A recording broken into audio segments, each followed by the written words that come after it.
Good morning. Good morning from Bangkok. Yes, indeed, here we are again. It is a Saturday, November 9th. Beautiful day out here. Very beautiful. These are the days I live for. You jump on a motorcycle, you look around, and you're like, wow, what a great day. Sunny, no clouds in the sky. It's fantastic. So, today we're going to talk about why, this is just one of the reasons, the beautiful sunny days, why I love living in Thailand. I mean, you do have sunny days in other places, and why I will not go back to Thailand, which I've gone over this before, but I'm going to go over it in depth today. Basically because of the election. And I'll tell you what, politics, even now, doesn't have all that much to do with me going back or not going back. My life is here, you know, and I just can't see myself going back. I mean, really, I can't see myself fitting into the whole scene again and having a life there and driving a car around I just can't see it. So, you know, we're going to talk about that in a little bit. There's so many reasons, most of which, like I said, have nothing to do with politics, at least for now. When I first moved over here, there was absolutely no reasons related to politics at all. And this is 30 years ago. Thank you.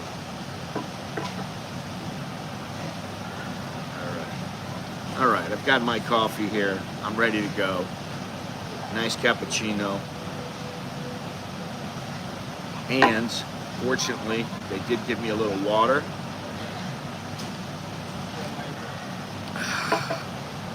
How much was this? Let me just see here.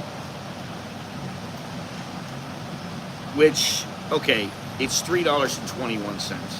It's a little cheaper than in the United States, but this is not why I want to live in Thailand. If I was here just for coffee, then I would live somewhere else, because in Portugal, it's like half the price. In Ecuador, how much is it? Let me see here. I don't remember, but I know it's cheaper.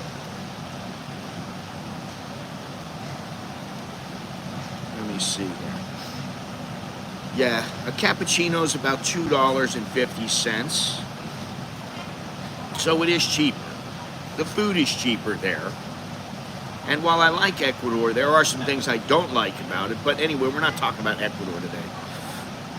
We're going to talk about, you know, Thailand, why I like Thailand, why I won't be going back to America. And it's not because I hate America either. So get that out of your head. Anyway, if you like, come into the chat, talk with me. Don't be shy.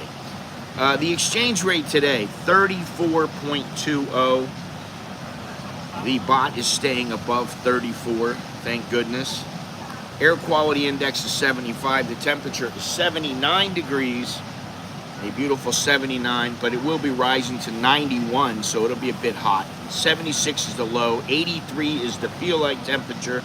Humidity is 78%, and it's going to be sunshiny all the way to about 2 or 3 o'clock when it gets a little cloudy, but no rain is in the forecast, so that's great. Finally, maybe we're starting to get some good weather, and it should be cooler because it is the winter here in Thailand. So, before I get started, if you enjoy this stream and you want to support the channel, there are a few ways you can contribute. YouTube Super Chats, Super Thanks, the Cash App, Buy Me a Coffee, Patreon. You can become a member of this channel for as little as $1.99. You want to help support me? It's $1.99 a month. That's pretty cheap. I mean, it's still $1.99, but you know, it's less than a cup of coffee. There's also merch available on my website at americaninbangkok.com. You can get one of my books. You can go to Amazon. And if you need any help with anything, feel free to shoot me an email. Now, before I get started here again, I gotta tell you about a dinner I had last night. You know, my wife says to me, Scott, I want you to go to dinner with me. Now she doesn't usually put any requests on me. She just says, I'm going to dinner. Do you really want to, you know, come with me, or you want to stay home? Right? Usually I just go, go have your dinner. But last night, I said, you know what, I'll go with you. And I'm like, oh man, I hope I didn't do the wrong thing. And for the first couple of hours, I thought, what am I getting myself into? You know, it's not that big of a deal, but it is a little bit, because I'm sitting in traffic for 2 hours. Took us 2 hours to get to where we were going, and I'm just going, this is why I don't go out at night from my neck in the woods unless I'm outside of Bangkok. I just don't go out because there's too much traffic. And the air is bad. And, you know, I just was like, what am I doing here? Took us 2 hours to get to the Landmark Hotel, which is under construction. And I'm thinking to myself, I hope I didn't make a wrong move, because I was not very hungry.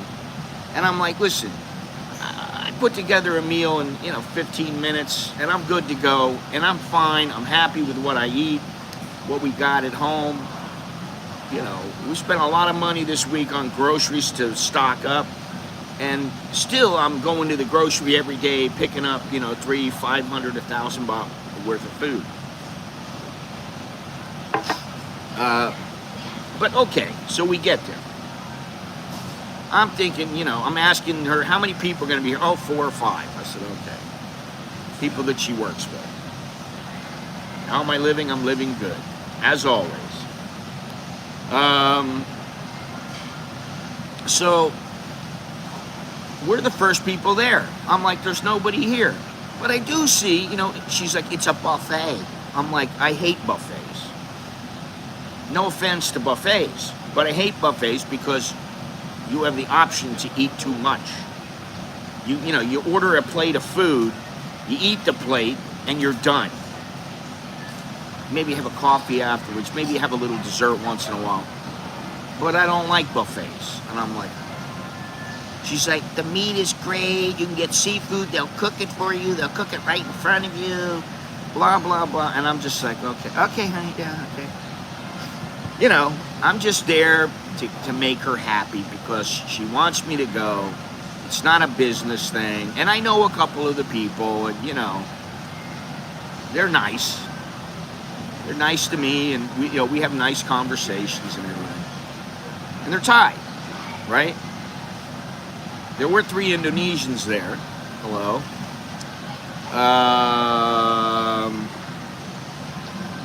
And so I thought, okay, you know what? Let me just hang on for the ride here, and we'll see what happens. So she says, okay, these little cards you have, they have your number, the number of the table on. You just go and you put them in there's a little glass jar, a plastic jar. You put them in the little thing here, little jar, and they will bring it to the table. I said, okay. Now, I should say there were 12 people there, not 4 or 5. So it was like difficult to talk to everybody. But okay, there's 12 people, and it was nice. It was fun. And there was a girl there that I have seen many times, and she loves to eat, and she stuffs her face. So I'm having a good time watching her, and I'm like trying to hold back. But man, they got they got lobster, they got crab, they got shrimp, they got like Wagyu beef it's excellent. Not to mention desserts and everything else. And so I start going at it. And the next thing I know, I've had like 5 or 6 dishes. I've had a couple of scallops. And by the time I left, I was stuffed. I was so full. We took a grab back I'm in the taxi and I'm just thinking, oh, I just want to get home. I just want to get home. I just want to go home. Not because the food wasn't good. The food was excellent. And they give you just enough to where you're like, oh, I need some more. Then you get a little bit more. And maybe, you know, like I had the shrimp, the giant shrimp. That was great. Then I had some scallops and I go, all right, now I'm starting to feel a little bit. I'm like, let me get this steak. I get this steak and it was like buttery. It melted in your mouth. And before you know it, I've had, you know, I mean, I probably ate like 8 different plates of food. I can't even remember everything that I ate. Then, you know, it was like, I'm sitting in the taxi, making my way back. And finally we get home. And I walk in and I just take all my clothes off, put some shorts on, lay down in front of the TV, turn the TV on, and in about 2 minutes I'm asleep. It was like a Thanksgiving dinner. So, now, here's the thing. The Landmark Hotel, it's right by Nana Plaza. Normally, the price of the buffet, 2,800 baht, which is about 85 bucks. To me, that's outrageous. I'm like, how much are you paying for this? She says, well, because we're a group, they give us a discount. It's 1,600 baht. Now, even 1,600 baht for one meal, especially a buffet.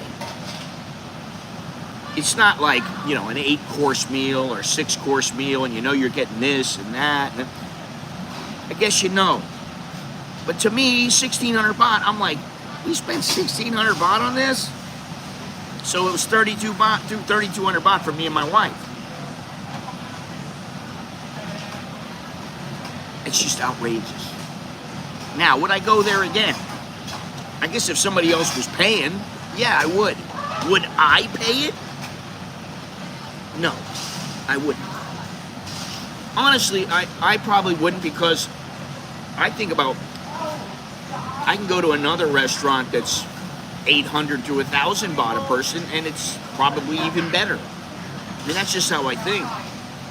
Now, would I go if money weren't an object, or you were just thinking, hey, listen, I want to have a great buffet. I don't care what it costs. I'm going to pay. Yeah, I would. But first of all, you got to have 12 people to get 1,600 baht as the price. If you're going with you and your girl, it's 2,800 baht per person. To me, that's a bit much. I can go have a steak at the Marriott, at their steakhouse, for about that much. So, and I would probably go there if it was a special occasion or something like that. Anyway, I just thought I would mention this. But if you're in for, you want to put in the money, you don't mind, you're hungry, well then go there, because I will say the food there is excellent. They take care of you. I was like, do they have espresso here? And it's not like you go up and they have a little, no, let me take care of that for you, sir. I had a little plate of food and I started walking back and the lady goes, ah. She took it from me and she walked it over to my table. You don't have to do anything. You sit there and just feed your face until you're stuffed and your pants can't fit you. So, it was pretty good. Now, I forget who recommended this, but somebody the other day, you know, I think 2 days ago, they recommended Prism, the software Prism. And I had a little look at it. I didn't really look at it in depth, but I've looked at it, you know, 15, 20 minutes and fiddled around with it. It looks pretty nice. I got to test it out. The other thing is I still want to get another laptop, but I want to see how Prism does on this laptop. On my mobile phone, there are some things you can do, but I'm just wondering what happens when you're streaming. Can you still stream and everybody can see you and you can be tapping stuff and it's no problem? And I don't know about that, but we'll figure it out. and hopefully I can get something going the way that I really want it, because I can tell you something. I like streaming, and I like streaming for people, and I like, you know, having a little show or whatever. It's nice, right? But I could be better. I know I could be better. I know it could be better, and I know if I had some of the things that I want, and I don't need a microphone, maybe I need a camera, but I really don't need a camera. I just need maybe another laptop or some good software, and from there I can build on that. That's all I really want. And the ability to communicate on my stream with multiple people, I think, is very important. And I've done it in the past, but it just didn't work that well. So that's what I'm working for, and hopefully we'll get there. Anyway, let's just get into it here. Living in America definitely has its advantages, but for some people, there are certain aspects that make it less appealing to living abroad. So I'm going to give you some of the reasons. For me, and really, I'll tell you, in my case, 30 years ago when I moved over here, it was one thing, and I've talked about this in the past. For me, it was, I want an adventure. I want adventures. I want to see the world. Those were my reasons. It had nothing to do with politics. It had nothing to do with, oh, I don't like where I am. Now, I thought to myself, maybe I could live in a better place that was a little more conducive to getting ahead in life, because it was a struggle. I'll say that. But then, you know, I got lucky. I started making some good money, and I was like, well, it ain't that bad. And I still moved because I wanted the adventures. However, there were some other things that, now that I think about it, factored in. And especially now, 30 years later, they really make a difference. And I will not be going back to the United States ever to live. I'll go somewhere else before I go back to America. I'll go to Ecuador. I'll go to Albania. I'll go to Portugal. I'll go to Costa Rica. I'll go to Mexico. Wherever it is, I'll go. Or I'll just stay in Thailand if everything is copacetic. If everything is cool, then I'll just stay here. So, the first thing, the high cost of living. Now, back 30 years ago, Thailand was, you know, you could have things here in Thailand for a song and a dance. I was speaking to a Thai last night. He said to me, man, the prices in Thailand, he goes, it's getting expensive here. This is a guy who drives a Benz. He drives a Benz, and he's telling me prices are getting expensive here. He goes, Thailand ain't cheap anymore. And I'm like, it's good to know somebody else thinks that way. The cost of housing, healthcare, education, and all these other related things in the United States can be overwhelming, especially right now. Now, we'll see what Trump does as president. Will he be able to lower the inflation? Will he be able to do what he says? Especially in major cities, it's really expensive. You want to live in, you know, someplace in the Midwest or something, yeah, you can get lower prices. And, you know, you see people live in a certain way. Well, you want to live at least close to that. You want to live in poverty. And so I'm here in Thailand, and I'm living a good life. And I'm not rich by any means. I'm not a millionaire. I'm not a $100,000 person where I can just go and tap into 100 grand and grab it, you know, do whatever I want with it. I don't have this kind of money. I admit it. But I have enough where I can be comfortable. And you know what? That goes a long way. Another thing is the healthcare. I mean, really, healthcare is something that when you get older, you really start thinking about it. You know, I'm trying for GS position in Germany now. I can buy back my active duty time and I don't know what GS position is. Can buy back my active duty time and retire. I don't know how old you are, Michael. Right now, the younger the better if you're going to go back to work.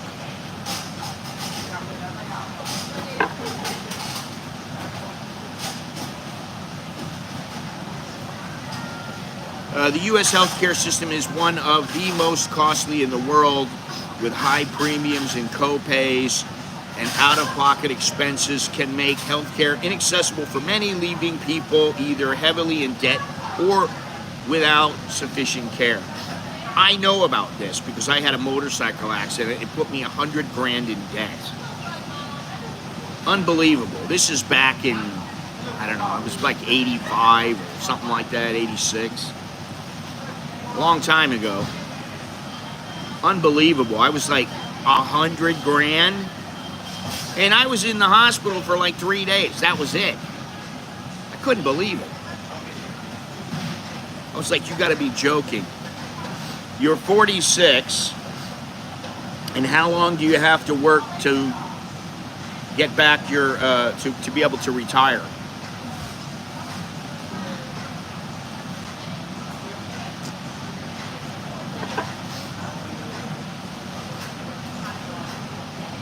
Yeah, but how much longer do you have to work?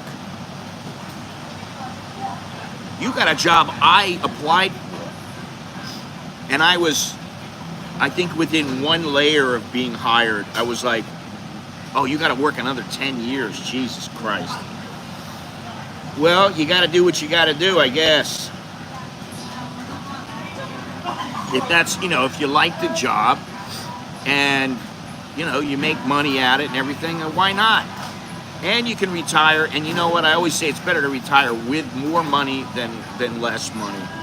And when I retired, I had 10 grand and $1,500 a month coming for about a little under 2 years.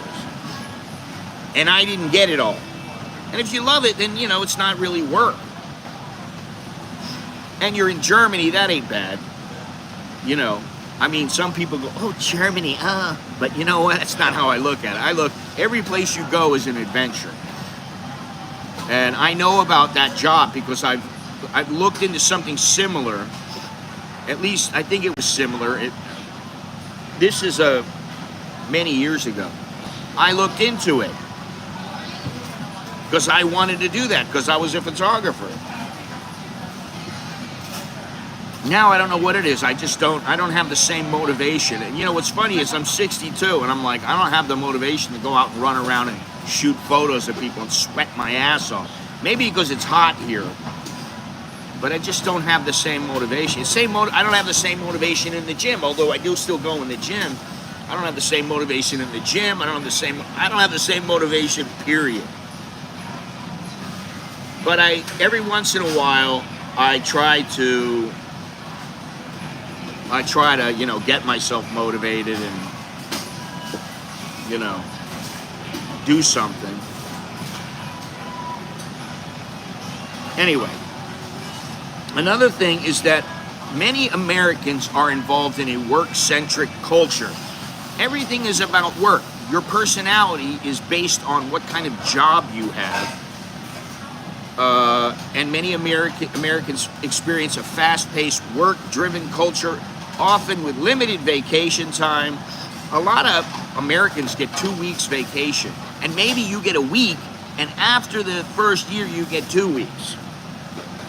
Expectations can be high, and sometimes you even have to be available outside of working hours, which that's kind of how it is here too. Although I'm not really working here, so I don't have to worry about it. This is a kind of culture, it's kind of like Japan, where it contributes to burnout. You are basically living to work. You have limited personal time, limited relaxation time, and limited family life. I gotta go to school, so the kids are going to school, you're going to work, you don't see them until you come home at night, they're asleep in 2 hours, you don't know what they're teaching them at school, You don't know what's going on. If your wife is working, she might be working too, so you barely see each other. You know. So yeah, I mean, that's a big deal. I think it's far more important than a lot of people think. That's the culture. It is the culture in the United States. Well, that's good. As long as you love it, then you really like it, that's great. Now, if in 5 years you're like, I'm burnt out on this, I mean, you want to retire, you want to get benefits and all this other kind of stuff. And if you ask me, if I had my way, would I go back? Well, no, I wouldn't, just because I like the way things turned out. But if I had another option at the time, or other options that I could have taken that would have been better, I probably would have taken them. I probably would have worked in the military for 20 years. Because, if you go in at 17, 18 years old, you come out at you're 38 years old. Your life is just beginning. And you're retired. I don't know about now. It used to be 20 years. I think they're changing it or something like that. But, you don't want to just work. You don't want to live to work.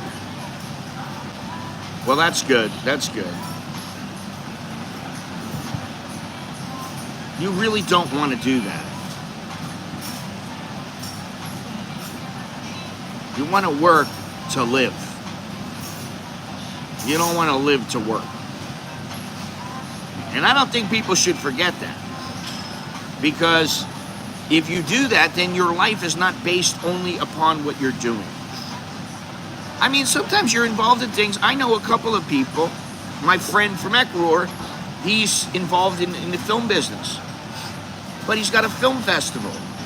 So he's always busy with it. But he's not like, oh my God, I hate this. I think he loves it. Just like you, Dallo, good morning. I often wonder what would happen if I took different forks in the road. Especially after a fart. Okay.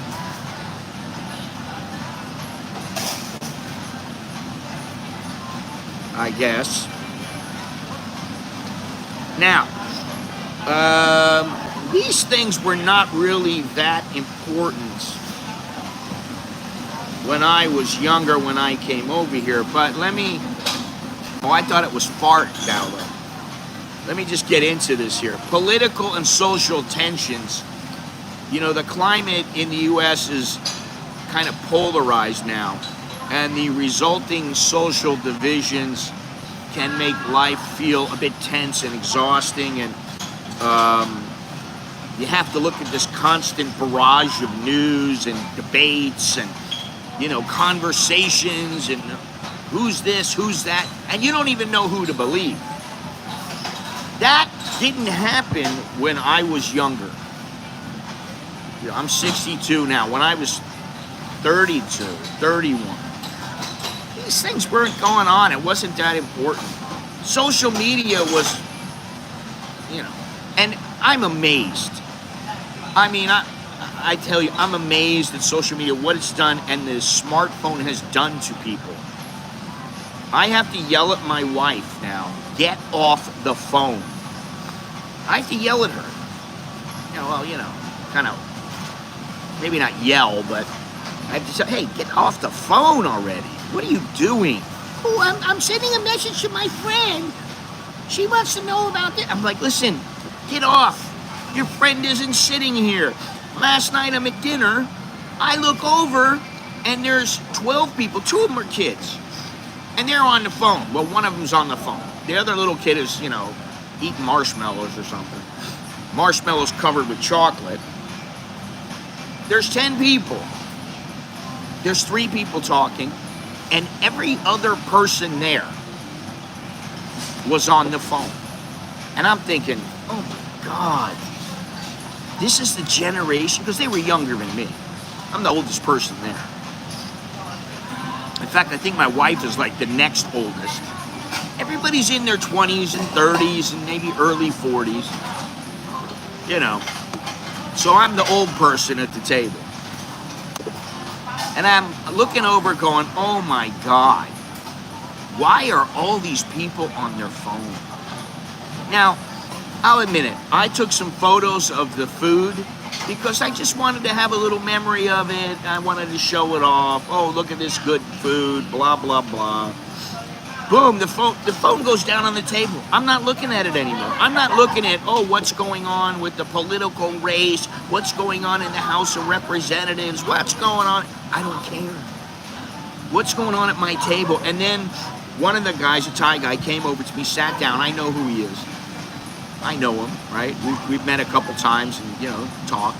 Nice guy. We sit down, start having a conversation, having a political conversation about why things happened the way they did. Because he wanted to know. And I thought that was interesting. But right now, people are going nuts about politics. And I don't know that Republicans would be as bent out of shape as the Democrats are right now. Which is too bad because, and I keep hearing this, oh, Americans are racist, they're misogynistic, and they do this and they do that. Oh, it's so bad. And you know what? If Kamala had more time, she would have won. Oh, it's Joe Biden's fault. No, it's not. They didn't understand. Nobody gives a shit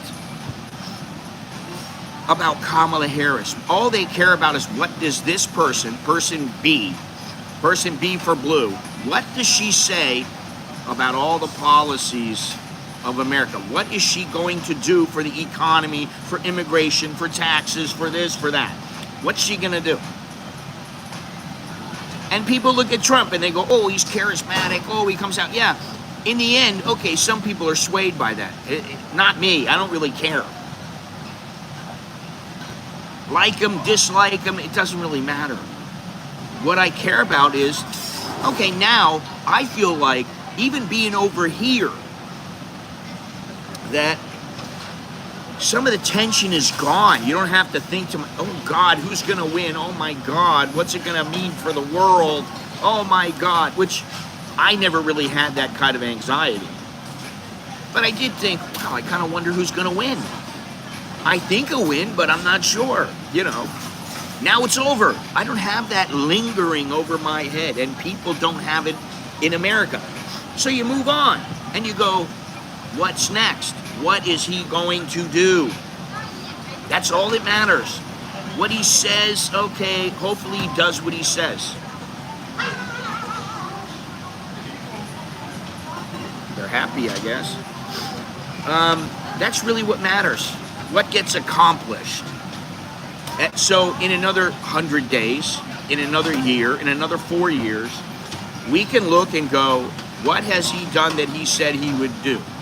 Is he a good president or is he a bad president? I'm not looking about, oh my God, he's not going to let gay people do this. He's not going to let black people do that. I'm not looking at that because I don't think that that's really true. I'm looking at what gets accomplished. Okay, so that's the end of that argument with politics. And when I came over here originally, I didn't have any of the stress. Yeah, of course. Well, how's it going to affect Australia? Maybe it'll affect, you know, the trade will be affected a little bit. I don't really think it's going to be affected all that much. I think there was something said about Australia where there's some guy named Keith something or other, I don't know if he's the Prime Minister, who said something bad about Trump and now he's deleted his tweets. That's in Australia. Which, you know, whatever. Listen, I said this about you. All right, I meant it at the time. Now I kind of see the light. Let's move on and let's accomplish some positive things. That's what you got to say, because he's in power, like it or not.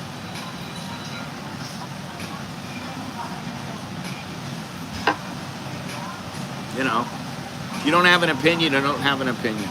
All right, let's move on from the politics because that's about all I want to talk about. All right, high crime rates. While the U.S. has many safe areas, some cities and regions face high crime rates. This can lead to a heightened sense of insecurity and limit people's freedom to move around comfortably. I felt pretty safe back in the day when I lived in America, for the most part. But I didn't live in a really high crime area.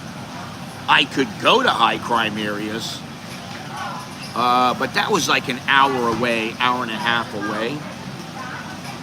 I didn't really have problems with that. Now, I think now it's a bit different, but I still think there are many, many safe areas. And yeah, once in a while you're gonna find these areas they've changed. Yeah, that's exactly who it is. Ex-Prime Minister and currently the Australian, but yes. He said some things about Trump that were not so nice, and now he's backtracked. He's, listen, I have no respect for somebody like that. Keep your freaking comments on Twitter. Don't delete them because you're like, oh, I shouldn't have said it. Keep it on there and be a man. Yeah, I said it. So what? You ever hear Mike Tyson when he says, yeah, I'm voting for Trump. So what? What are you going to do about it? Exactly. People have the right to vote for who they want, whether it's Kamala Harris or Donald Trump or somebody else. That's democracy. Now, as far as the crime rates go, hopefully the crime rate will go down now. And I hate to say it, but hopefully with less immigrants coming in freely, being able to come in and do what they want and go where they want, at least some of them, the crime rate will go down because they won't allow this. You're staying in Mexico, buddy, till you get processed. That's the way it goes. All right, now, the complex immigration system. I'll be honest, I thought that it was going to be a lot more difficult for my wife to get into America. I was so flabbergasted. Because, I set up an appointment for her, told her the time. Okay, you got to go in on this time. And it said, no, you go in alone. You cannot bring somebody else and bring them in with you. You can't do that. So I was like, all right, you want me to go? I'll sit outside. No, it's okay. I said, all right. She goes in. She's out in 10 minutes. She calls me up. All right, well, I'm done. I said, what? You're done? And I was thinking, oh, no. She goes, yeah, I'll get my visa in 2 to 3 days. For those with family members from other countries or people who enjoy an international lifestyle, the U.S. immigration system is often complicated and restrictive, making it difficult to build a life with international connections. I think it depends on where you are in your life. Now, if my wife didn't have a job, or she used to work in a bar, a go-go bar or something like that, and she had no money, they would probably say, we're sorry, you're not coming in. If you don't have the money to foot your bill while you're there and then some, they're not going to let you in. It's not really, I think that's pretty good. But what is not good is that people who have nothing, people that just are coming across the border via land or a boat, they're just able to come right in. People who try to fly in and try to get in, they're not going to be allowed in. You got to have a visa. That's just how it is. She got her visa. It was 10 years. She's going to get another one in another year. It'll be another 10 years. And we have gone back and forth and thought about a green card for her. The only thing is that means she's going to have to live there for like a year and a half. And I'm like, a year and a half at $3,000 to $4,000 a month to live. It's going to cost quite a bit of money. And you're not going to be able to work, because if you get caught working, they're going to throw you out of the country. And I don't want you working. And then I'm going to be there. I got to live in America then. So we're like, I don't think it's going to happen, you know. You can't delete. Once it's out there, you're done. The fact that people unfriend or don't talk to someone because of their political views is ridiculous. I would never understand it. I witness it now, and it's sad. Listen, I had somebody, I'm not going to say his name. I've actually had a couple of people, but one in particular that I was good friends with. And I said something about, I can't vote for Clinton. It ain't going to happen. I just can't do it. I can't in all... There's just no way. Boom, he was gone. That was it. I've never talked to him since then. he saw somebody else and he just went, hey, and that was it. He didn't want to talk to anybody. He was just a staunch Democrat, I guess. I don't know. My wife has dual citizenship. Best thing she ever did was become an Australian citizen. How long did your wife have to stay in Australia in order to get that citizenship? I mean, what was the process? Because it could be 12 months and my wife would have her green card. After that, she can come and go whenever she wants. It could be 18 months, could be 24 months. And all that time, you gotta pay. It costs money to live. Normally that's true, but this election was different. The Democrats were trying to trick Americans into voting for an installed candidate and not the most dangerous voter around. What? And not the most dangerous voter around. I don't understand the last part. Well, I think they knew that Biden wasn't going to get the job done. And that's why they stuck her in there. And people can say, oh my God, he should have just let her go into the primary. Shoulda, coulda, woulda. Okay? I mean, sometimes things just don't happen. You got to just do things. And I still think look at Kamala Harris, and she was trying to get people with celebrities and other people, which was a huge mistake, to vote for her because they're black. And she's black too, supposedly.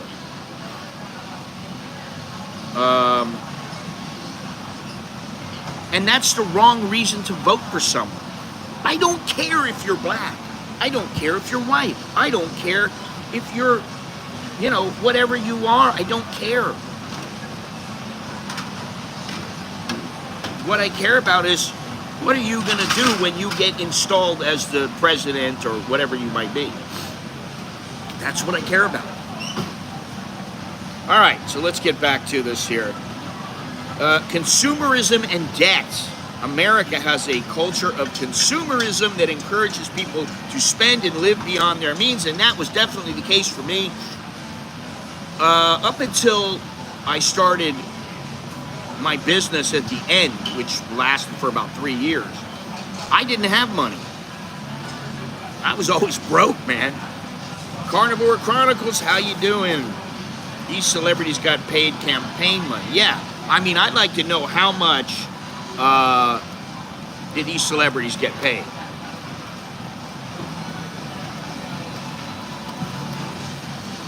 Let's see if I can find it here. And they didn't have any effect. Beyonce let's see here. This is a fact check. Beyonce get paid $10 million. I doubt that. We found no evidence to support the claim, and the Harris campaign said it's untrue. Okay.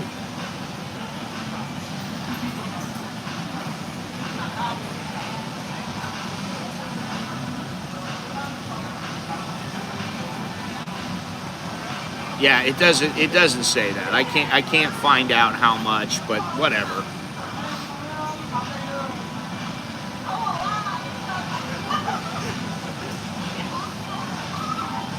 I don't think it was very smart of her. I don't think it was very smart of her to put these people up. Down goes Kamala! Down goes Kamala! Just like down goes Fraser, baby. 5 years to get residency visa, then had to sit a test on all things Australian in English. But did she have to stay there and not leave?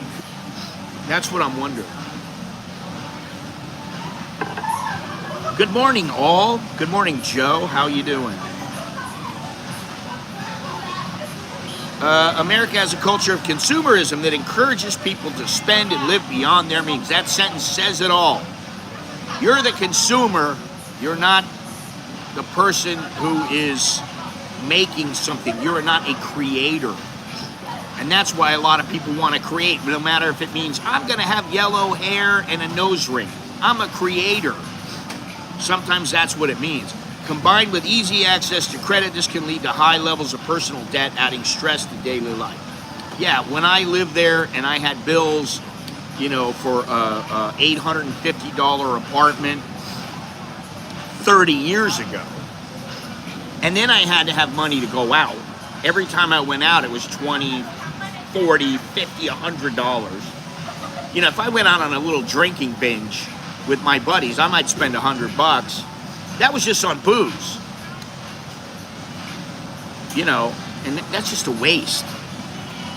And that's just one aspect of life there. I mean, there was a lot of stuff, you know, buying cologne, buying clothes, buying shoes, buying, you know, I bought a watch once, my Omega watch, that when I fell from the 4th floor here in Thailand, somebody snagged it. You know, that was a $2,200 watch or something at the time. And I saved my money to buy that. But okay, so, you know, consumerism is a big thing there. Being in debt. Oh, you've got to be in debt. No, I don't want to be in debt. I got one bill here and that's it. One bill that I need to pay off. And that's it. I don't have, pretty soon I'll be debt free, 100% debt free. And that's the idea. For me, Gallo, I think you got a good thing. Honestly. Now, you can go to Australia and stay in Australia for 4 months. If you want, you go, I'm going to go to Italy for 2 months. Or I'm going to go to Costa Rica for 2 months or wherever. Then you go, I'm going to Thailand for 6 months. Not over 180 days. You can do those things. That's great. Because what I always say is visiting is much different than living in a place. And if you don't really live there 100% of the time, you are kind of in between the cracks, so to speak. Many people find the United States education system to be expensive. You think? Especially higher education, which often results in substantial student debt. This burden can take years to pay off, impacting financial freedom and opportunities for young adults. Yeah, I mean, you look at now, they're like, oh my God, we've got to have a free tuition.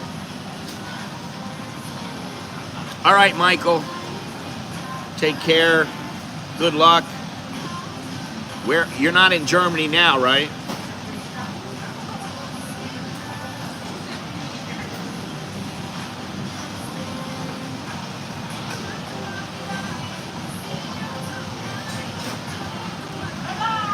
Bye-bye.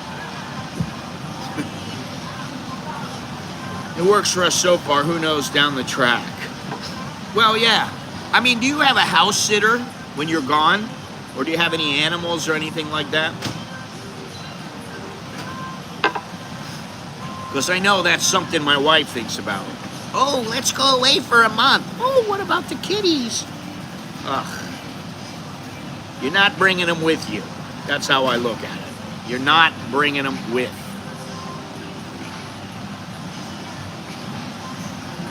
Limited sense of community. In many parts of the U.S., there's a tendency towards independence and individualism, which can make it harder to feel a strong sense of community. People often live busy lives and may not interact with neighbors or the local community. How many times have you, lived in a place and you've lived there for 5 years, 10 years, and you never talk to your neighbor? There's a lot of places where people are like that. Okay. All right, well, hopefully you'll be in Germany before you know it. And I tell you, there's something that I've heard, and it's gotten a little more and more impactful to me, and people have been saying this a little bit more and more. You got to use a VPN. I think that's the only way. I'm not sure, Joe. Don't sweat it, but, I think that's what you do. You use a VPN. Say you're in the United States or something like that, and then it should work. We don't have pets because we travel too much, and we've got places that you can lock up, and we've got places you can lock up for an extended period. Okay.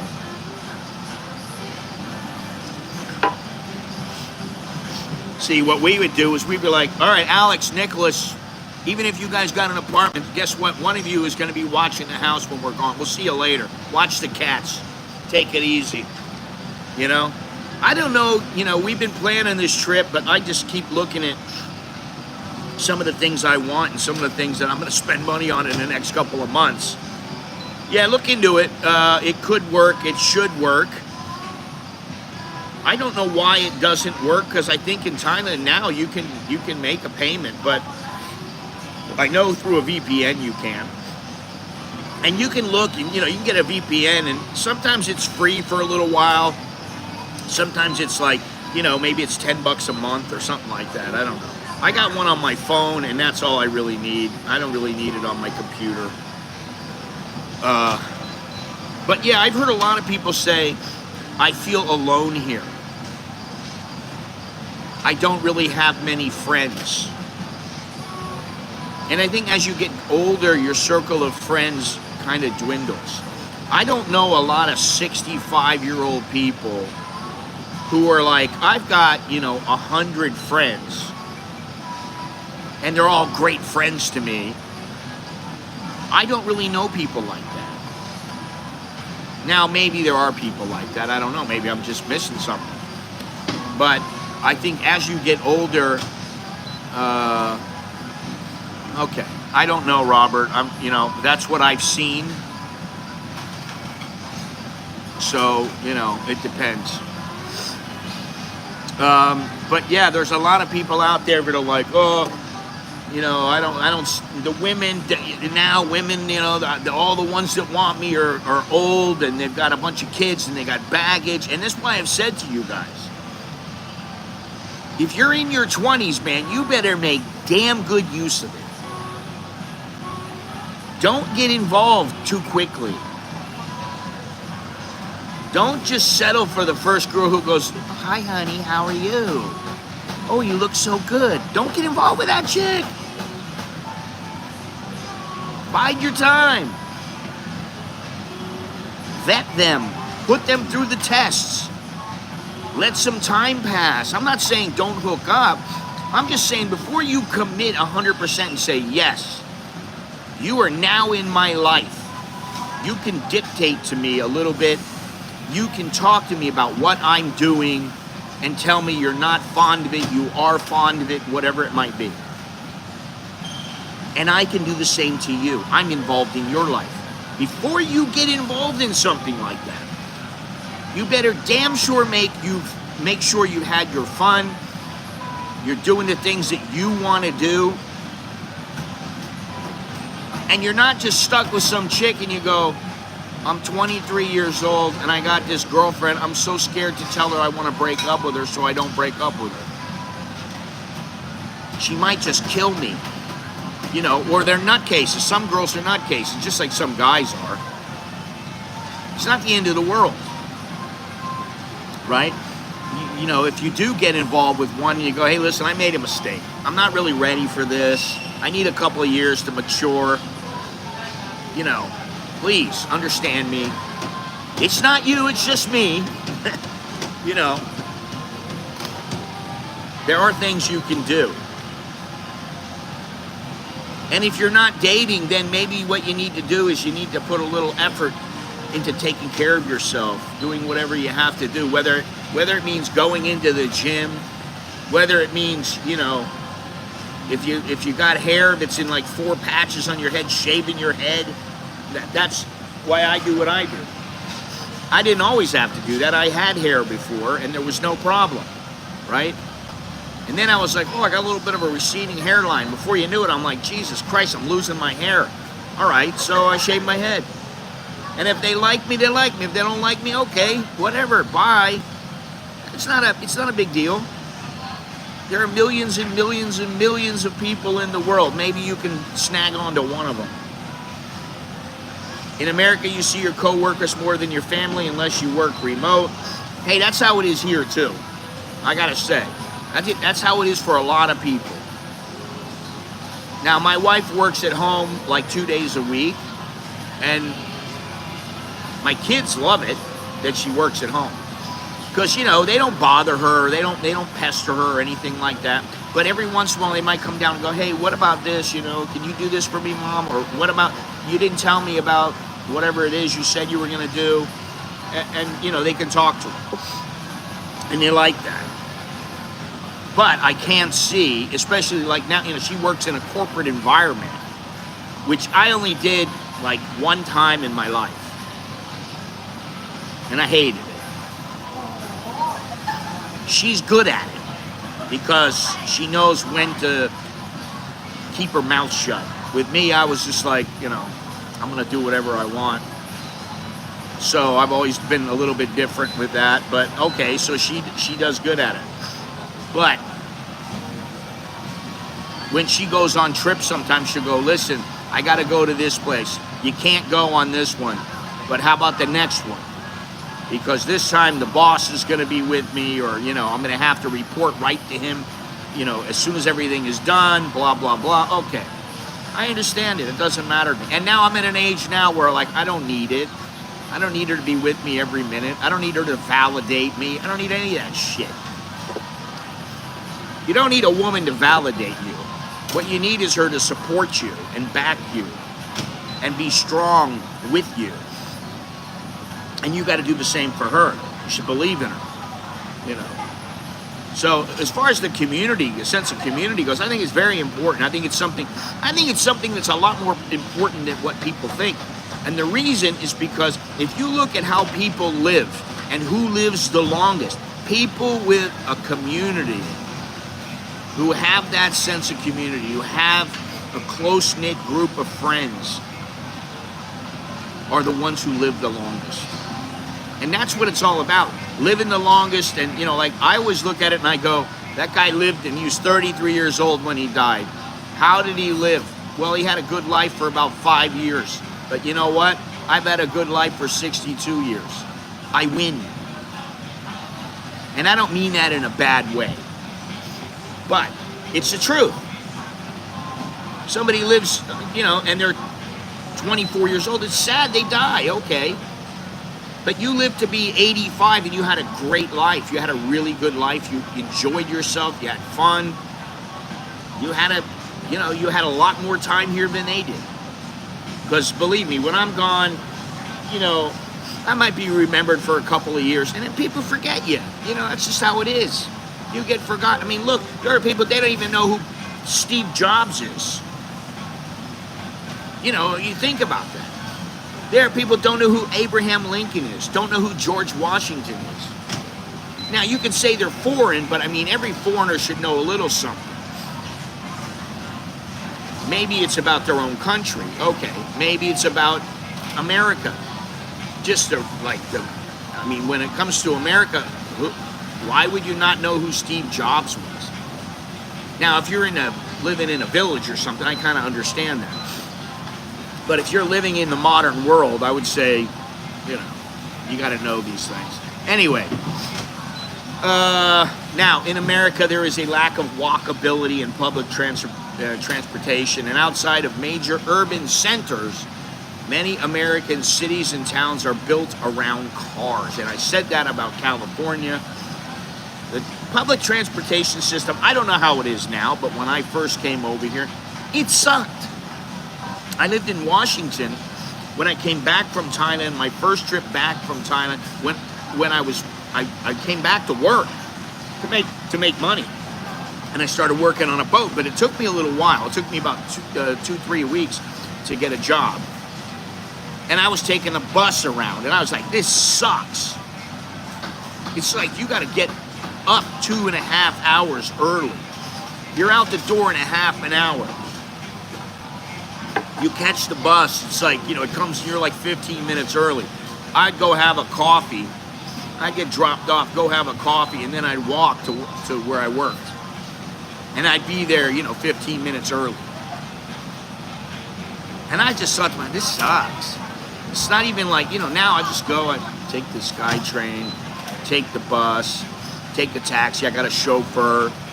I love it, you know, so it's great. It can be difficult for those who do not have a car in the United States and those people who, they want to walk, they want to ride a bicycle or something like that. They want alternative transport. And the United States is big. So let's not forget that. It's not like in Amsterdam where it's just a relatively small city and people ride bicycles everywhere. It's not like that. So it is a bit different. The size makes it something to consider. Also, the United States has one of the highest incarceration rates in the world, and even minor legal infractions can have severe consequences. It sometimes creates a highly regulated litigious, God damn it, I can't say it, environment that can feel restrictive. These challenges make it understandable why some Americans seek alternative lifestyles abroad, looking for countries that offer more affordable living, a slower pace, and a greater emphasis on community and personal well-being. And from what I've heard, even though most of the superstars who have cried and said, if Donald Trump wins, I'm gonna leave. I'm talking about like Amy Schumer. She said that, 8 years ago or whatever, or 4 years ago, whatever it was. 8 years ago. When she said, I'll leave the country. And look at Robert De Niro. Oh, I'm going to leave. No, you're not. So shut up. You're not going to leave. You got the money, but you don't want to leave. You're too scared. Now, some people have left. I know that. I'm not sure what she's doing now. But Belinda Carlisle. Do you remember her? From the Go-Go's? Remember the Go-Go's? Wasn't it Our Lips Are Sealed? I forget. They had a few hits. Yeah, they were kind of trendy little pop group or whatever, but okay. When I was a young kid, I kind of left. Yeah, Cher said she was leaving. She's not leaving. She just says it. Emotional. Can't control her emotions.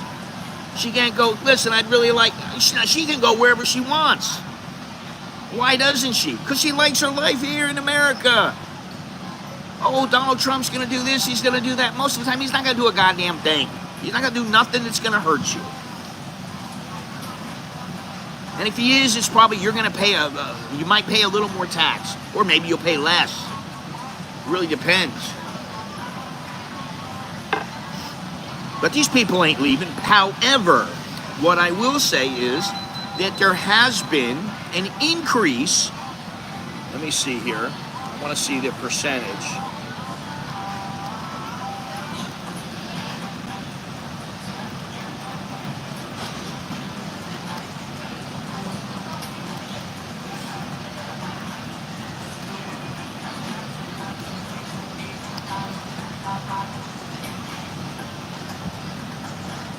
After Trump's win, many despondent Americans research moving abroad.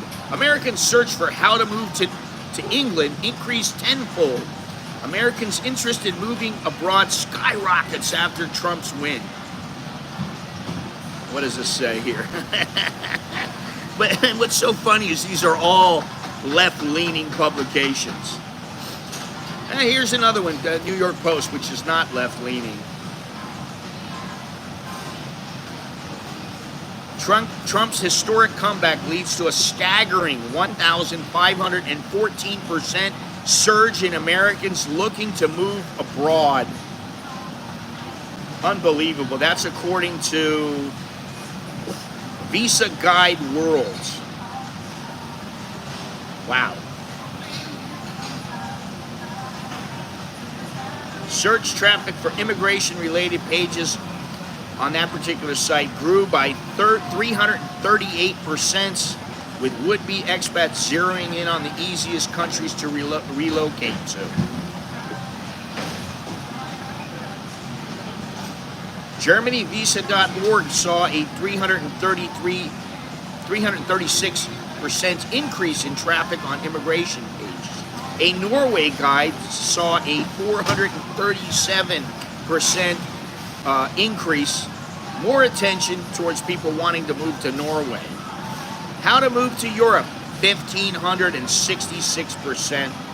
With inquiries about English-speaking countries, it grew to 1,328%. Based on search data, the most popular countries that Americans are considering moving to includes Canada, New Zealand, the UK, and Australia. Costa Rica and Mexico also ranked for those looking to flee the United States. Well, good. I hope that Americans looking to flee the United States are not looking towards moving to Thailand.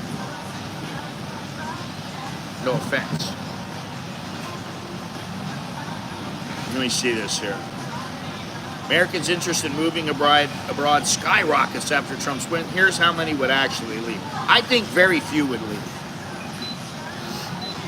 21% of Americans said they would consider moving abroad if their preferred candidate lost the race. However, that sentiment seemed to be founded more in frustration rather than actual intention, according to the survey conducted by Casino.org. 60% would be very unlikely to move, while only 2.6% said they were very likely to uproot and leave. So, no matter what is this? No matter when I tell people how much my Grab rides are, they're shocked compared to Uber and Lyft prices. Same with food delivery. You live here in Thailand or what? There, Bandy Dandy.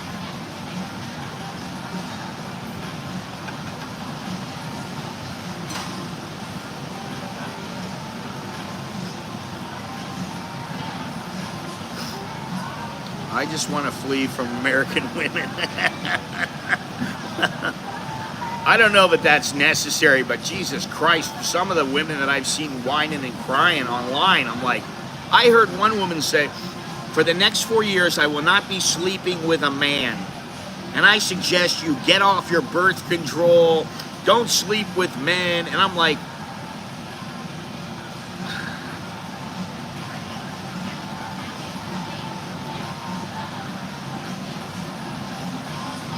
I was surprised Asian countries were way down the list those people consider moving to. Well, I don't have a problem with that. That's because mainly only passport bros look to Southeast Asia. Most families don't want Southeast Asia.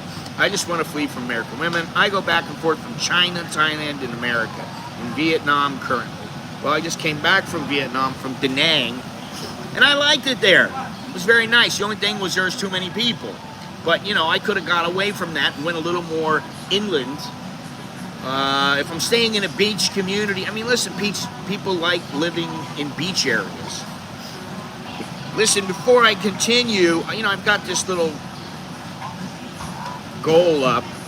I don't think I'm going to reach it today. I don't think I've ever reached this goal. I have reached one goal so far out of about 4 or 5, but this goal is 5 people contribute 100 baht or more to this channel through super chats, 100 baht, and then, yeah, I don't think it's going to happen. However, click the like button, smash the like button, subscribe if you haven't already done so, click the notification bell, and use the super chat, the super thanks, the what is it? I always forget it. The Cash App, the Buy Me a Coffee, all these things. The Patreon. I don't know what's going on with Patreon. My Patreon is very stable, but I just don't ever get a huge increase in people. It's not like I continually go up and up and up and up and up, you know. I watched a video earlier of an under 40 guy in Da Nang living on $800 a month. His apartment was $550 alone, but that was with electric. See, to me, that's no life, man. I got $250 left over, and that's going to go for food. And, I mean, you know, maybe that's what he's got to do. Okay. But he's under 40. So what's he going to do for the next 40 years? He's going to live like that? Is there any chances? Yeah, he's not living. He's existing. That's all he's doing. And that's the thing. You know, if I was back in the U.S., I'd probably be existing. And I don't want to just exist. I want to have a life. That's why I thought coming over, not only would I be able to have adventures, but I would have some money. I'd be able to sock something away. I'd be okay. And I have been for the most part. There's a couple times when I wasn't, but you know, for the most part. And now with a wife and kids, I let her handle most of the financial affairs. She's good at it. I got my own little thing going, and you know, but that's for me. But we have our thing for us, for the family, and I'm comfortable with that. And I don't mind it, you know. And I think, you know, when it's my time and I say that's it, I'm going to say, listen, I've had a great life. I've been all over the place. I've done all kinds of things. I've done things people just dream of doing. So, you know, and like I said, I've been here for 30 friggin' years. In 2 years, I'll have been here half of my life. So I don't really associate with America anymore as much as I used to. I mean, really, I just don't. It's a different world now. Now, maybe when Trump takes over and things start changing back, I'll start going, now that's the America that I know. But the America that I see now, with all this DEI and the oh God, I just can't see it. And that's just one aspect of this. $1,500 is more reasonable. He's headed to China to teach English because, as we know, he was just existing. Yes, China pays far more for English teachers than Vietnam or Thailand. I would say, for the most part, being an English teacher is akin to doing manual labor. It's $9.44, right on the dot, baby. Every time. You can make around $5,000 in China teaching English if you go to the right school. That's why I'm surprised ESL teachers go to Thailand, Vietnam. They make way less money. I wouldn't, you know, I taught English here in Thailand a long time ago for 3 months. And the most I made was like 38,000 baht. That was it. And I was like, wow, this is a good month. Oh my God. And I was like, it's 38,000 baht. That isn't shit. God, man. But, you know, I had to do it because I needed the money. You know, at the time I was like, where am I going to get money from? The money I had that was coming in, that didn't pan out. The guy basically backed out. Oh, I can't pay, you know. Okay. Now I'm like over it. It doesn't matter to me. I don't care. Just one step in my life. I know what I should have done then. Should have made him put it in escrow. That's what I should have done. But back then I was young and stupid, and I didn't know, and I just trusted him, and you know. I wouldn't teach English if it were the last thing I could do. I really wouldn't do it. I would probably go back home. But I'm not worried about that. I don't think it's going to happen. Unless my wife just comes home one day and says, Scott, I'm divorcing you. Our family doesn't matter. Don't worry about it. I want to be alone, or I want to be with this guy that I met, and blah, blah. Okay. But I just go and do my own thing. You know. Yeah, exactly. It wouldn't happen. So, you know, whatever. All right, so let me just go over these things. You know, staying in Thailand as an American offers a simple lifestyle, a more affordable lifestyle, and, you know, for many people, it's a deeply rewarding experience. Listen, I don't speak perfect Thai, but I speak pretty good Thai. And some of the best experiences I've had have been with speaking Thai with people that I just got to know, either a little bit or on a deeper level. That really, it was, these kind of experiences are the things that I remember. So, you know, the affordable cost of living, $1,000 to $1,500, a single guy can live here and be, listen, $1,500 is, I mean, you go out, I'm staying in a house now, we have a townhouse, it's 7,000 baht a month. That's like 200 bucks. That's cheap. I don't have any problem paying that. Now, my electric bill, maybe because we've changed air conditioners. We have 2 new air conditioners. and they're a lot more economic. But my bill has gone from 7,000 to 8,000 baht a month, down to 5,400 this month. And I'm like, yeah, baby. It's only, you know, $160, something like that, $170 a month. I'm like, I'm compared to paying 7,500 baht. You know, I just saved like 35%. I'm like, hey man, I'll take it. You know, so I'm hoping next month is even lower. Even now, Thailand has raised its prices in healthcare, but even now, healthcare here is still much more affordable than back in the United States. And the warm climate, and you know, you can do things outside when you want. I mean, I don't do as many as I used to, but you can if you want to. If I was younger and, you know, I was out all the time like I used to be, then yeah, maybe I would do some things, but you can have a great lifestyle here, a very healthy lifestyle. And Thai people are known for their warmth, respect, and the Mipe and Rai attitude that I have talked about at great length.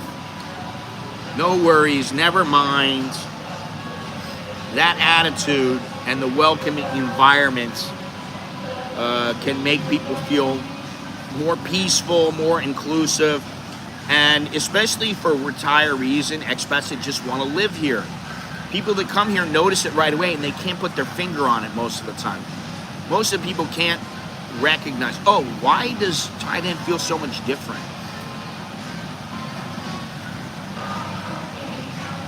All right, now everybody's starting to open everything up, as they always do.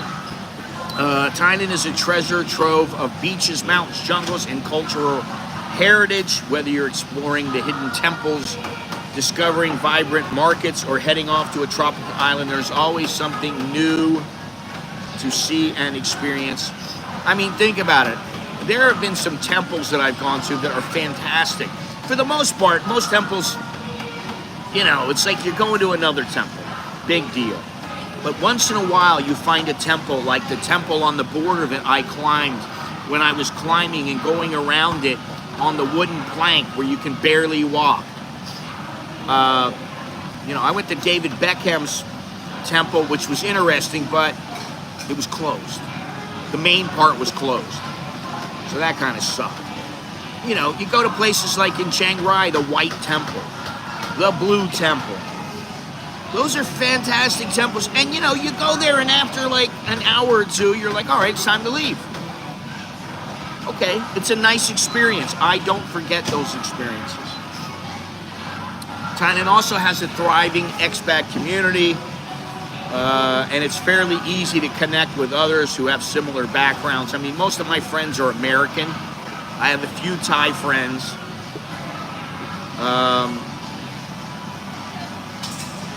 Yeah, I mean, you know, like I'm all right. Like right now, Tom is gone. He's in Florida. I know he'll come back and he'll see me and he'll come and talk to me and, you know, maybe we'll do a stream. You know, that's nice. Okay, great. We got, you know, Mr. Billy. We got Jono. You know, my buddy that used to live in Cambodia is going to come back soon. So I've always got these people coming in, leaving, coming back. They're living here, whatever. I always have that. So I have a circle. And then I have my family, which is important. Also, Thailand is low stress. It's a more relaxed pace than the United States. And I can tell you that especially now, I do everything at my own speed. I never rush. I'm almost never in a hurry. Unless there's something very, very important that I have an appointment for and I can't be late. And even then, I usually end up coming in early as opposed to going in late. Most of the time, I never rush. You don't have to rush, especially if you're a retiree. Do I have to rush to the gym? No. Why? I go 15 minutes early. Do I have to rush to have coffee? No. Do I have to rush to the grocery store? No. Do I have to rush to some place that I'm going? No, I don't have to do any of that. I can take my sweet time. I don't like the self-righteous young American people who you run into at temples who act like it's some sort of religious experience and look at you with contempt if you're not taking being there seriously.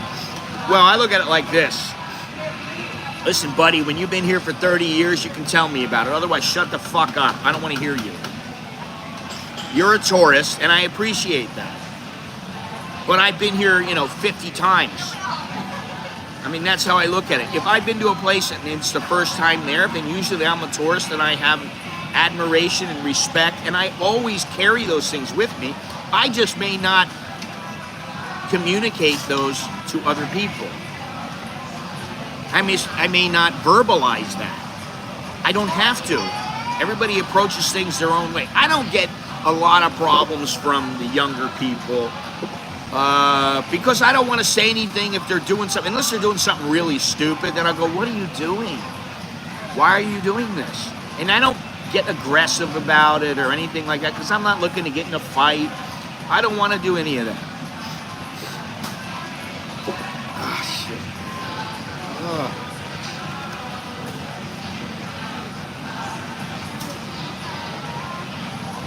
Why do you ask that?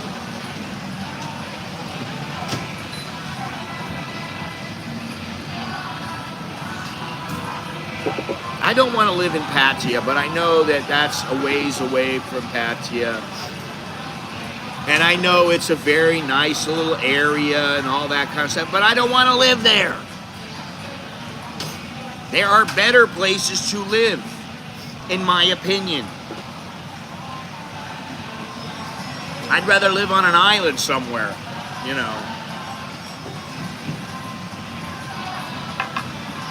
I'm not a fan of Pattaya. I understand living in Pattaya. I understand living outside of the tourist area, the tourist area of Pattaya. I understand that.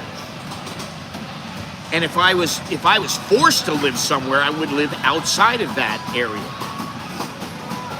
But I'm not forced to live anywhere. I can live wherever I want, pretty much. I could really, at this point, I could probably tell my wife, hey, listen, now this would not be met with high regard. People would look at me like I'm nuts. If I said to my wife, listen, I want you to quit your job. I want us to get every bit of money we have. We're going to see how much we have. We're going to buy a ticket. We're going to go live in Ecuador. We're going to go start a Thai restaurant. Now, I could do that. I could do that. Do I want to do that? No. Because I'm very comfortable here. And while I don't like some aspects of Thailand, for the most part, I love Thailand and will never be going back to the United States. Never. As I've said, I'll go and be there for my parents and my sister. I'll go there and help take care of them. I'll do what I have to do. That's fine. Because I feel like that's something I should do. Other than that, forget about it. And one thing that is very positive for me with Ecuador is I could take Copa Airlines and in 4 hours, I'm in Ecuador. Now, there are other places. I could live in Mexico if I wanted. I don't want to live there. I could live somewhere in the Caribbean. Could I live in the Bahamas? Yes, but it's about 3 times as expensive as Thailand. It's quite a bit more expensive.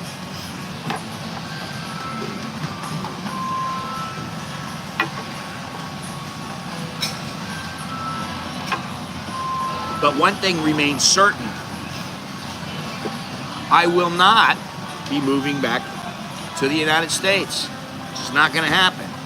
And I don't care who is the president. It's not going to entice me back to, oh, it's so great now I have to move back.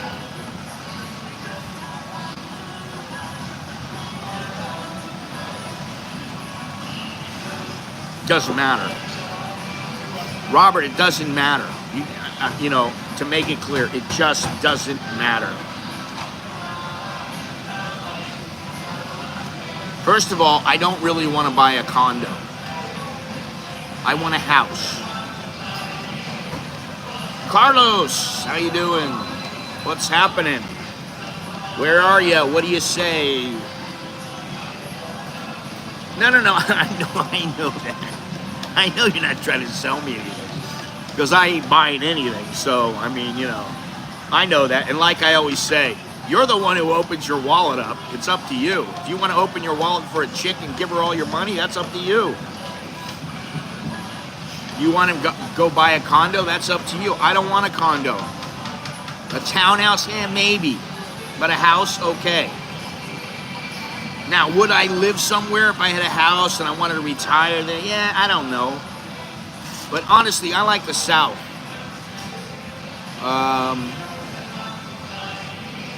I just prefer the South.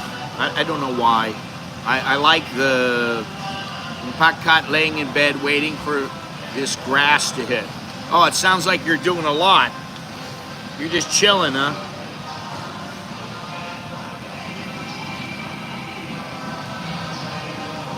Yeah, I'm not worried about that either.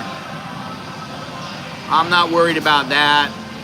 I'm not worried about anything. If I want to buy, I'll buy. We want to buy, we'll buy. You know. But, I mean, like I say to my wife, why do you want to buy? It's great to have something. But why? Like right now? Just keep putting the money away.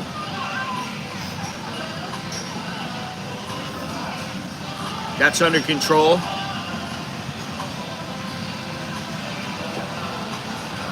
Jesus Christ. Got some shoulder issues, man.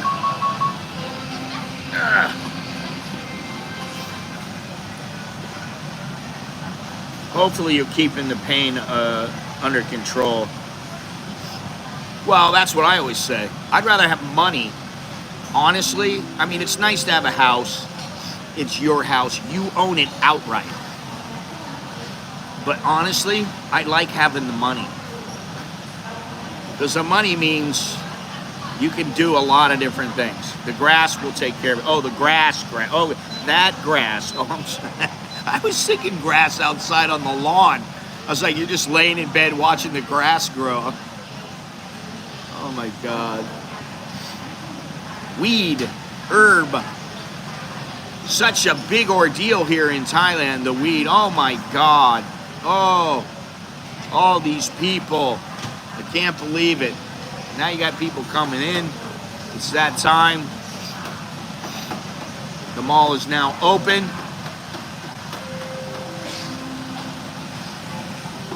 All these people are just coming in. Sticker icky. I don't know what I was thinking. I was thinking you were watching the grass grow, and I was like, damn, you're pretty chilled, aren't you? Oh my God.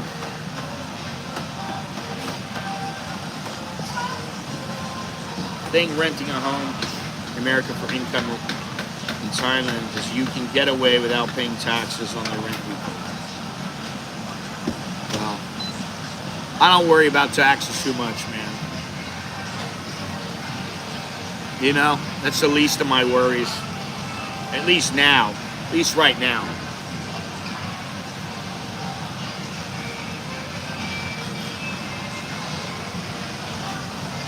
Where Americans want to move. Canada is the top of the list. 1 in 5 Americans choose it as their preferred destination following a disappointing presidential election result. Disappointing to who? Because the majority voted for Trump. So the minority are disappointed, not the majority. The UK is second on the list, followed by Japan, the current darling of Asian tourism, at number 3. The East Asian nation is one of the most ethnically homogeneous advanced economies in the world with low rates of immigration. However, I wish Sammy was here because he could talk about the immigration to Japan. Demographic shifts resulting from aging population and shrinking workforce. The country is opening to foreigners. Japan launched a digital nomad visa earlier this year, which allows qualified foreigners to stay in the country for up to 6 months. Woo! Oh, wow, I'm so thankful. For 6 months. Okay, thank you. Canada, UK, Japan, Australia, Italy is number 5. Number 6 is Ireland. Number 7 is New Zealand. Number 8 is Switzerland. Number 9 is Spain. Number 10 is France. Number 11 is Sweden. Number 12 is Germany. Number 13 is Netherlands. Number 14 is Costa Rica. Number 15 is Mexico. South Korea also made the list at 21, followed by the Philippines at 22 and Thailand at number 23. So that shows where Thailand sits with regards to Americans moving abroad. It's not high on their list.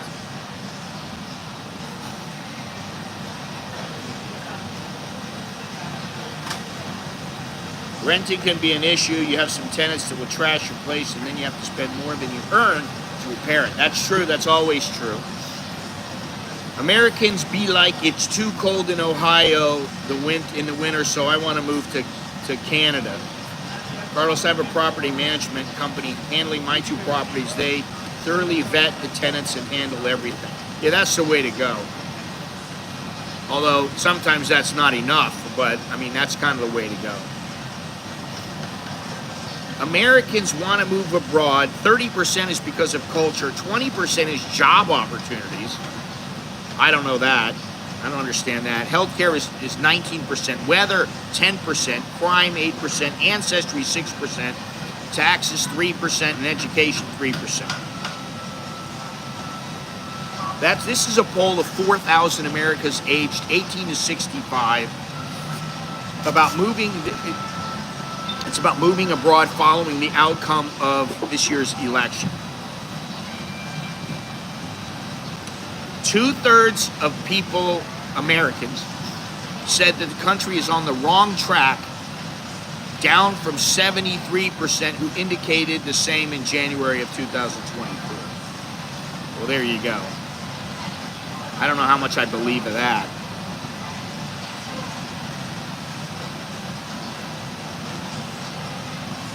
All right, pages about moving to Costa Rica. Visits rose to 302%. To Norway, 437%. Ireland, 355%. UK from the US, 375%. Listen, I like Ireland. I think Ireland's a great place. However, I don't like the weather there. You know, I don't see that most of them are looking to go to Thailand. So, that's good, because here I am, and here I'll stay.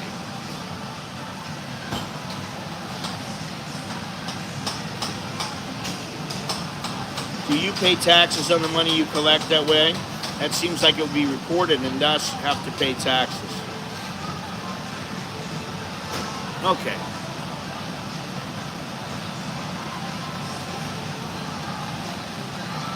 That is true. You got to worry about those things a little bit.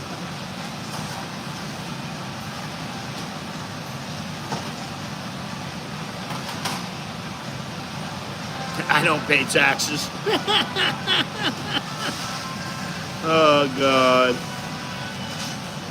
Thailand offers a blend of quality adventure, cultural richness that compels Americans and others to move to Thailand from the U.S., making it a fantastic place to live out your years with fulfillment and freedom. We forget about the climate and the natural beauty of Thailand, which there is quite a bit of it. One thing about the beauty is you can look at something and you go, oh my God, that's so beautiful. All those trees and the forest, oh my God. But then you live in it and you realize it's beautiful, but there are a lot of things you got to consider, and that it might not be the beauty that you're after. It might be too secluded. It might be difficult to get around.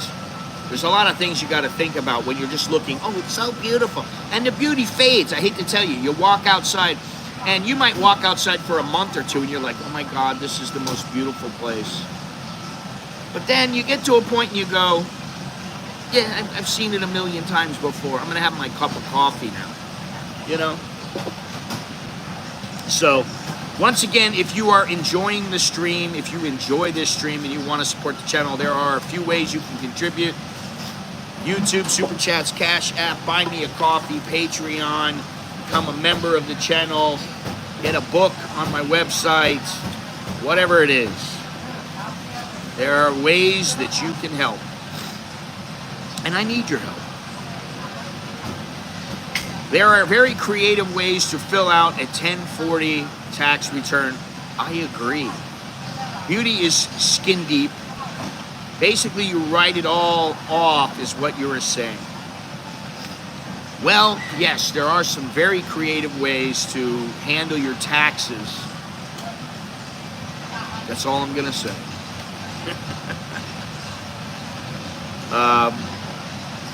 Yeah, I don't really care about it. It doesn't really bother me. Support Daddy Bear. Send him some money. Oh, yes, Daddy Bear.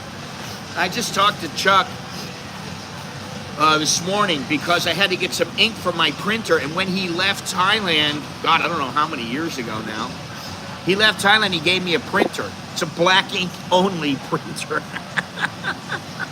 It only prints in black. There are no other colors. But he gave it to me.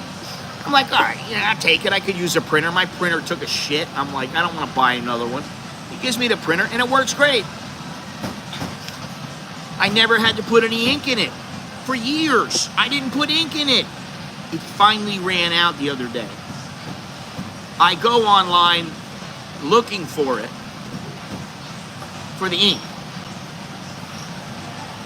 And I'm surprised. I see this 178 baht. It's like $5. I'm like, 178 for ink. Am I sure this is the ink? I'm like, what's... Sure enough, it looked like it was. So I go, okay. I got the ink yesterday. I thought, you know, I put the cartridge in. You have some things you have to pull out, you know, you have to pull things out, little plastic pieces and everything. And then this morning I thought, oh, I better check the printer. I thought it's probably going to take a couple sheets before I can get this thing working. You have to go where the chat box is. There's a little smiley emote thing. Next to it, there should be a dollar bill that you can click on. And on that dollar bill, you click on it, and it says, what do you want to do? Super sticker, super chat, membership gifting, blah, blah, blah. And you just hit one of those, and it should be able to set you on course. But anyway, I put the ink in last night. Today, I go over, and I thought I better check this to make sure it works. I get a paper that, you know, I wanted to print out. I go, I hope this works. Boom. Print it out. And of course, it's upside down, so you can't see if it prints. I pull out the piece of paper. It's perfect. The first sheet, the ink is beautiful. I'm like, for $5. That's what ink should be. Ink should be $5. Ink shouldn't be $50. Which if you're getting color ink, sometimes it's more than that. Sometimes you're paying $100 for ink. The printer doesn't cost money, but the ink costs, you know, $50 to $100 sometimes. You want to get all 4 colors or all 6 colors, whatever it is. The better the printer you have, generally the more the ink is going to cost. So this is only black ink, so I'm like, you know, they probably just want to get rid of these cartridges, man. They probably got too many cartridges, and not enough people have them just for this black printer, because it actually works for different printers. I'm like, okay. So I'm thinking now, like, I'm going to go home today. I might buy like 2 more packages just so that the printer keeps working for years. And I don't need another printer. Because I know that I'll be able to print for another year or 2. So if I have two or 3 different, you know, cartridges, I'm going to have to get a printer for like 10 years. You know. Oh, God. Anyway. So that's about it. Like I said, I won't be moving. back to America. It's highly doubtful that I will ever move back. Now, if I got really ill and I had to go to the VA for coverage, maybe I would. It lets you choose an amount.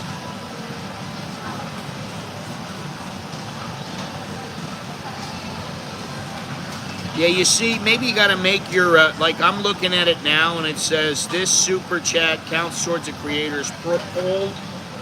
But you can see, and you can click it. Down below there's a blue button.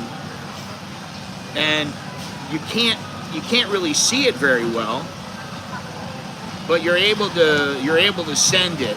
I don't know why. So I don't know what you're looking at. But yeah, well, I wish you could put the, I don't know if I can set that to, no, I can't. I don't know. I don't know what's going on here. Where are you, Robert?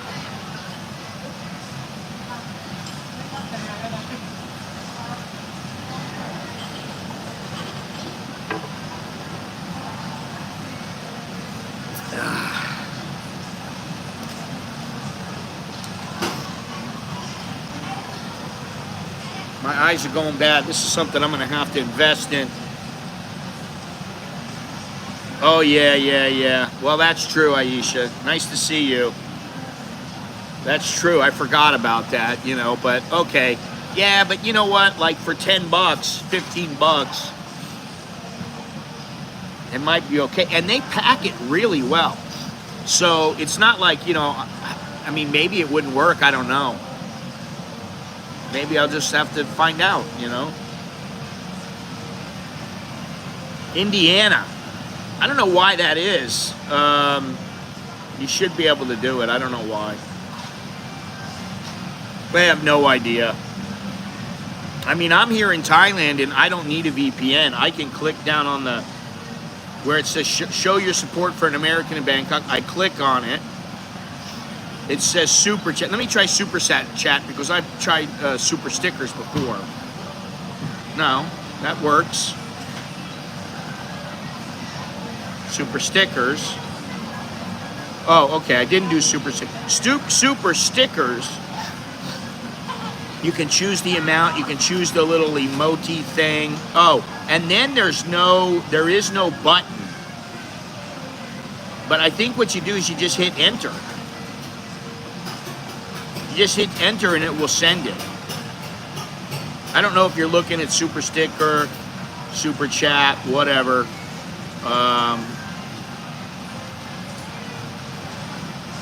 Yeah, if it's super chat, that blue button is down below. There you go. Thank you very much, Exeter. Appreciate that. There you go. Boom. It working. Yes, it is working. I think if you go to, if I see what he sent, I think is a super chat. If you want to send a super thanks, a super sticker. I'm sorry. I gotta get all this terminology down. You have all these different little stickers. You click on the sticker. I don't know. I'm gonna hit it, but I don't know. Let's just okay. And then it says send for 40 baht, send for 200 baht, whatever it is. Yeah, well, how do you do that? I don't know how it works. Anyway, there you go. I made 91 cents. Thank you very much, Exeter. I appreciate it. Very nice.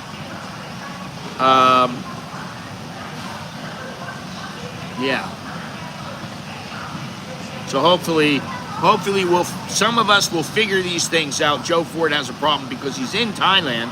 I don't know why it doesn't work for him, because it works for me. I don't know what the deal is. Because I don't need a VPN for me.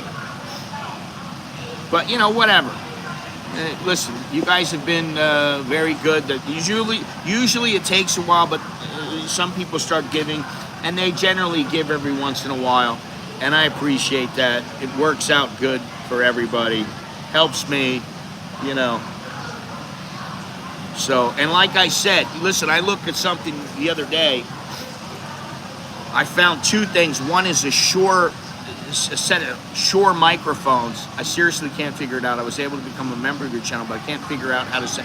When you say super chat, if you hit the $sign next to the chat box with the smiley thing, you hit that, and you go to super stickers. If you go to super chat, it just asks you to put in what you want to put in. If you go to super stickers, you click on the little sticker and then you hit send. It has a send button there. So I don't know. You can't figure it out. That's the way it goes. I'll live with it. It's the same thing. They're just a different. You know, a super sticker is like, oh, you get to send a little emoji thing. A super chat is like, people can write, they can get me like, Scott, you're an asshole, but hey, I love you. Here's $5. You know, and a super sticker is, it's a little emoji thing that's like dancing around or whatever it is.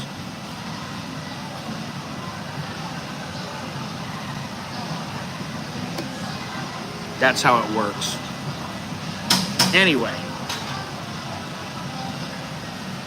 he figured it out. Wow. I love it. Wow. I can't complain about that. There you go. Robert, thank you very much. Let's, oh, you can't give him a thank you. That kind of sucks. I can't give you a thank you there. So let's see, what am I gonna do now? Well, choke D to you, Robert, and choke D to you, Exeter. I appreciate it very much. It helps. I gotta tell you, last month was the month that I have earned the highest amount all year. And I'll tell you, it was just over $300. So it's not huge, but it's a little something, and I appreciate that. And, you know, I'm trying to beat that this month and every month. I'm trying to just keep it going up. But I appreciate that. Thank you very much. So what am I going to do? Well, I am going to the grocery for 2 or 3 things. I need a razor, because I got to shave.